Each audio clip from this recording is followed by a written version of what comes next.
After the Second World War in Europe came to a close, Germany was divided into occupation zones which soon became East and West Germany. The Allies had divided their defeated enemy after a series of conferences, and they decided on this. However, there were many different ideas put forward on how Germany would be split up, if at all. So how did they come to this decision? Why did the Allies choose to divide Germany up like this and not say like this or this? Well, the first serious discussions by the Allies on how to divide Germany were at the Tehran Conference in late 1943. At this meeting, Churchill took the lead. He publicly declared that he wanted the restoration of Austria-Hungary based on these borders and its annexation of Bavaria. Roosevelt at this time wasn't 100% sold on carving Germany up, whereas Stalin said no, because one, he was in control of Hungary at this point and he wasn't about to hand it over, and two, he felt that giving it Bavaria would just give the future Germany a grievance. As such, by the end of the conference, the Allies had sort of maybe agreed to carve up Germany potentially, but none of them knew exactly how. In February 1945, as Germany was well on its way to losing, the Allies met once again in Yalta, and this meeting was to determine how Germany would be divided.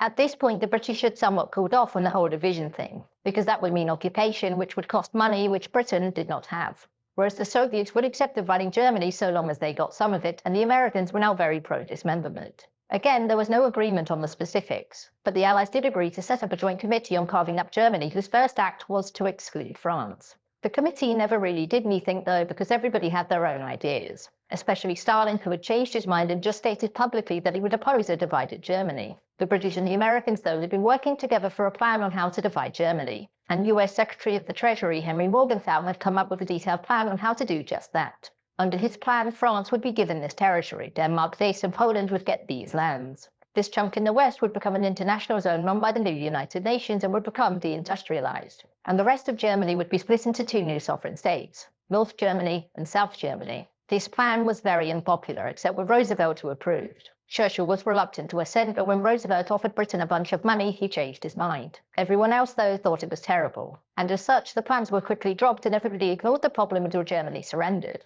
At this point, Germany was occupied by the Allies, and both the USSR and the Western Allies wanted to make sure their zones of occupation were more sensible. As such, American troops withdrew to here and these occupation zones were formally established. That said, neither side saw these as how Germany would be split into new territories. Stalin openly opposed any dissolution of Germany because he was confident that with the Communist Party established in the East, maintaining a unified state would make it easier to spread into the West. As tensions between both sides rose and the Cold War began in earnest, neither side wanted to do anything to damage their own interests. This meant that the Allies abandoned East Germany to the Soviet sphere and began to merge their own zones to form West Germany. And this was completed in 1949. None of this had been planned, but given that both sides weren't so sure about how long peace would last between them, an ad hoc solution was all they had. Which is why, in the end, Germany was divided into East and West and not any other